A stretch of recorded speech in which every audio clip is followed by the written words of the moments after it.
મારું નામ ઠાકોર ચૌરેશ મકાજી છે. હું ધોરણ 7માં ભણું છું. અમે વિજ્ઞાનમાં 10મો પાઠ ભણી રહ્યા છે. તેમાં આવી રીતે લાઇટનું બધું આવે છે. આપણે આ તમે બેટરી કહો તો સેલ કહો. આ સેલ અમે બેટરી લઈને આવી રીતે કરીશું. આપણે પહેલાં આમ બેટરીને આવું હશે. બેટરી ના હોય તો આવી રીતે ડાયરેક્ટ પણ જોઈ શકીએ, પણ એમાં કરંટ આવવાની બીક રહેશે. તમે જોઈ શકો છો એના વગર પણ લાઇટ ચાલુ થઈ રહી છે. અને પછી આપણે આ લગાવીશું. જો તમે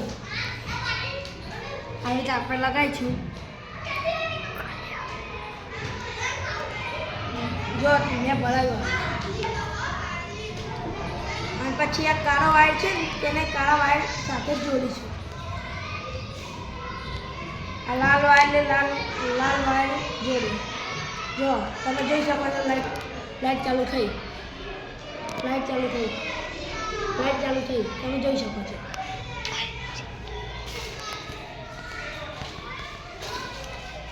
જો આ રીતે છે. જો અમે ભરાયું આમ. જો લાઇટ ચાલુ થઈ. જો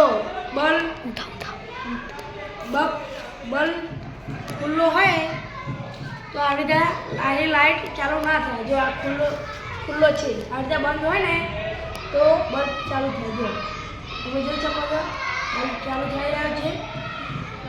હા, આવી રીતે મેં પાછળ આકૃતિ દોરી છે. તમે જો આકૃતિ દોરી છે. આ બલ્બ છે, સેલ છે, અને પેલું થોડું જાય નહીં એટલા માટે અમે કર્યું છે. જો અને તમે જો આ અત્યારે ખુલ્લો છે એટલે આ ખુલ્લો છે. જો આ ખુલ્લો છે એટલે લાઇટ ચાલુ નથી. હું જો અને અડાડી એ બલ્બ ચાલુ એટલે બલ્બ બંધ છે. અને તમને મારો વિડીયો સારો લાગ્યો હોય તો મારા સાહેબને લાઈક, શેર અને સબસ્ક્રાઈબ કરજો. જય માતા.